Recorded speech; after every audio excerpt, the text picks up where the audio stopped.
Mark, there you are. I was starting to get a little worried. You are about 20 minutes late. Is everything okay? Sarah, I am so sorry. I am usually never late. I feel terrible for keeping you waiting.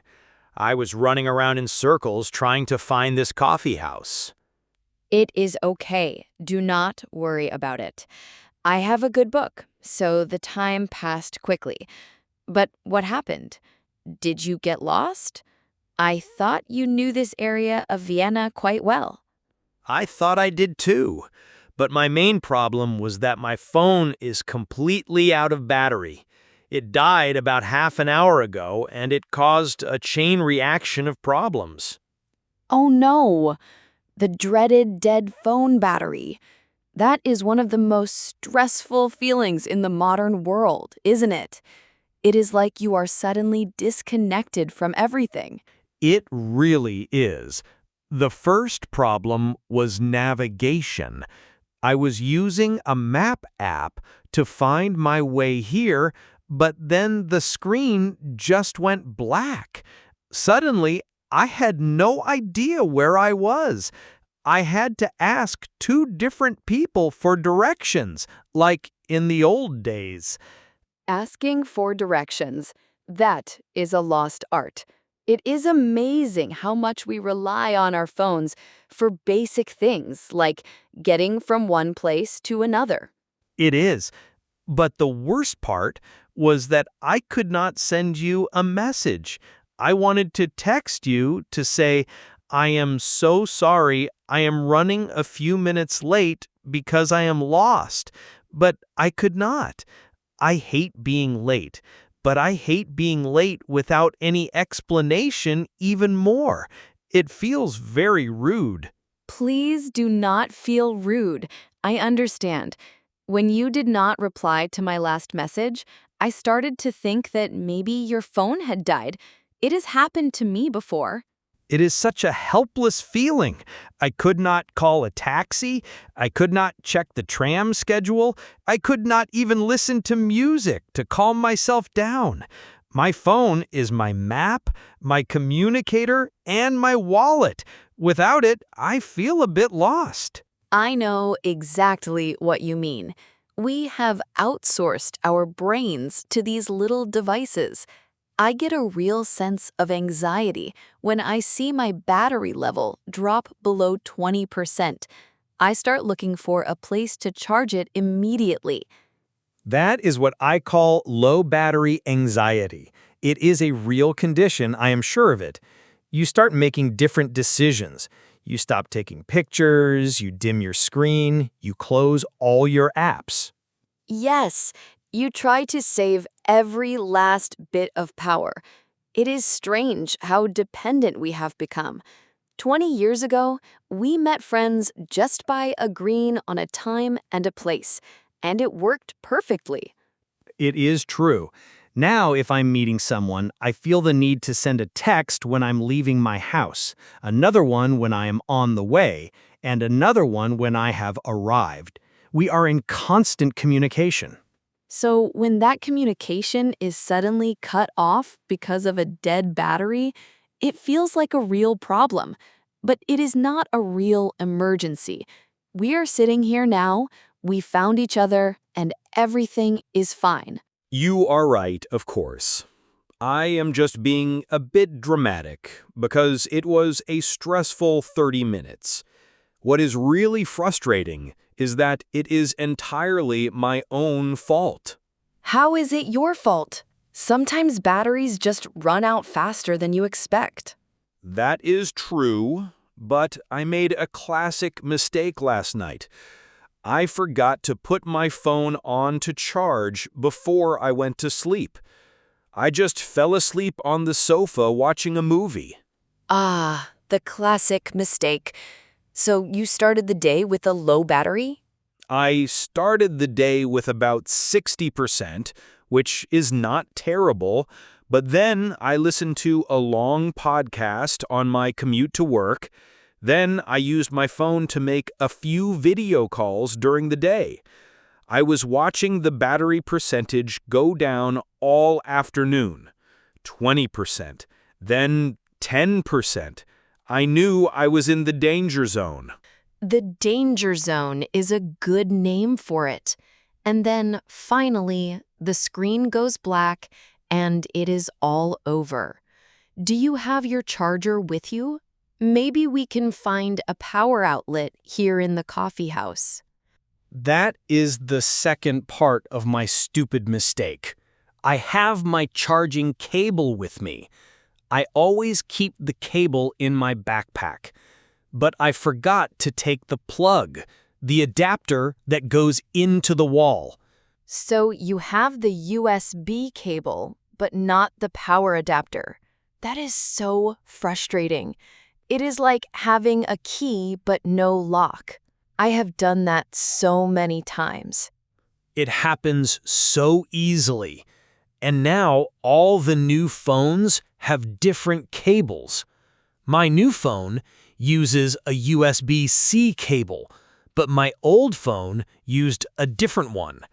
It is so confusing. I know. You need a different cable for every device. My phone, my tablet, my e-reader, they all have different connectors. It is very annoying. So I am sitting here with a useless cable and a very expensive brick in my pocket. I think I will just have to survive without a phone until I get home this evening. Well, today might be your lucky day, Mark. Do not give up hope just yet. I think I might have a solution for you right here in my handbag. A solution? What do you mean? Do you have a power adapter for a USB-C cable? I have something even better. I have a portable charger. Some people call it a power bank. It is basically a small, portable battery that you can use to charge your devices when you cannot find a wall outlet. You have a power bank with you? Sarah, you are a lifesaver. I cannot believe it. Can I really use it? That would be amazing. Of course you can. I always carry it with me for exactly this kind of emergency. Let me just get it out. Here it is. And I have a cable with multiple connectors, so it should work with your phone. This is the best news I have heard all day. Thank you. Thank you so much. Let me just plug it in. Yes, look, the little charging symbol has appeared. My phone is coming back to life. I am glad I could help. That is a really good power bank. It is quite small, but it is very powerful. It does feel quite heavy for its size. How many times can you charge your phone with it? I can get about 3 full charges for my phone from this power bank when it is fully charged. So it is perfect for a weekend trip or a long day when you are using your phone a lot. It takes a few hours to charge the power bank itself, so I usually charge it overnight. 3 full charges? That is very impressive. I need to buy one of these. This would solve so many of my problems. You are always so prepared for every situation. My mother always taught me to be prepared, but it is also good to know a few tricks to make your phone's battery last longer. Do you use the low power mode on your phone? I sometimes turn it on when I get the 20% notification.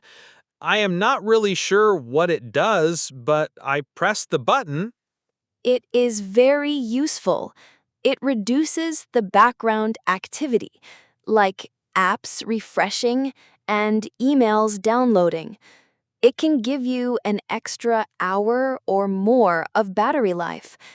You can also manually do things to save power. Like what? What are your top tips for saving battery life? The biggest one is to reduce the brightness of your screen. The screen is the thing that uses the most battery. Also, you should close any apps that you are not using. Many people leave dozens of apps running in the background, and they all use a little bit of power.